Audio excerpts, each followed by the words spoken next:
নমস্কার বন্ধুরা, শুভ সকাল আমার প্রিয় পরিবারের বন্ধুরা। তোমরা সকলে কেমন আছো? আশা করছি যে যেখান থেকে আমার ব্লগটি দেখছো সবাই ভালো এবং সুস্থ আছো। তোমাদের আশীর্বাদ ও ভালোবাসার সাথে নিয়ে আজকের ব্লগটি শুরু করলাম। আজকে হলো রবিবার আর এখন ঘড়ির কাঁটায় বাজে ঠিক 1:30।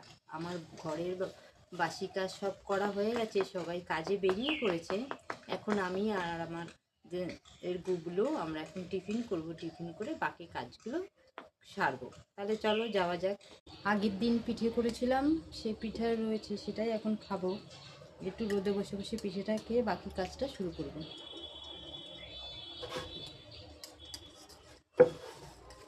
আমি আবার যেদিন পিঠে পায়েস করি সেদিনের থেকে তার পরের দিন বাসিটা বেশি খেতে ভালো লাগে। তাই এখন এটা খেয়ে বাকি যে সব কাজ আছে রান্না বান্না সেগুলো করবো। আর ধোয়াধুয়ি মোটামুটি হয়ে গেছে, এখন শুধু রান্নাটা বাকি আছে। আজকে একটু মাথাটাও ঘষবো, মাথাটা অনেক দিন ধরে নোংরা হয়েছে, ঘষবো করে আর ঘষা হচ্ছে না। আজকে যেহেতু রবিবার, আমাদের গুবলুর ছুটি আছে, এর জন্য আজকে মাথাটা ঘষবো।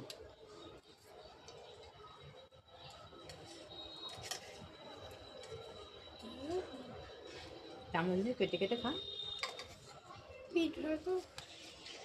তা আমাদের টিফিন করা হয়ে গেছে, এবার যে বাকি কাজগুলো আছে সেগুলো এক এক করে সেরে নেব। আর এদিকে দেখো পাঁচিলে একটা বিড়াল বসে রোদ পাচ্ছে, কি সুন্দর, আমাকে দেখে ভয়ে পালিয়ে গেল। তা দেখো চলে এসেছি। প্রথমে তো কলপারে অনেকগুলো বাসন বের করা, এগুলো আগেই বের করে রেখেছি। সকালে যে চা আর টিফিন করেছিলাম সেই বাসনগুলো, এগুলোকে সব এক এক করে মেজে ধুয়ে নেব।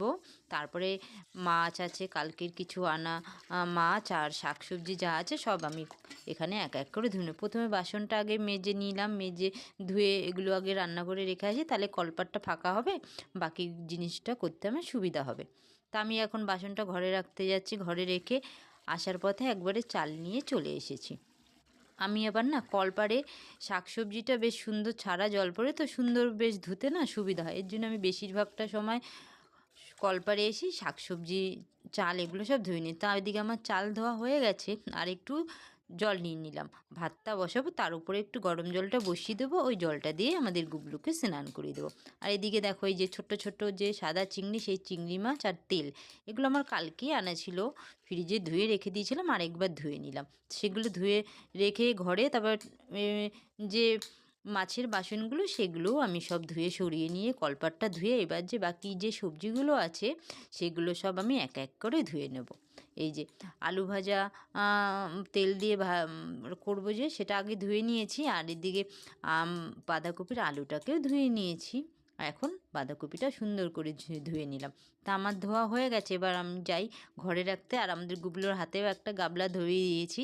তা রান্নাঘরে সব নিয়ে চলে এসেছি। দেখো ওই যে ছোট চিংড়ি দিয়ে বাঁধাকপি করব, আর আলু ভাজার মতো আলু কেটেছি, তাই দিয়ে মাছের তেলটা করব।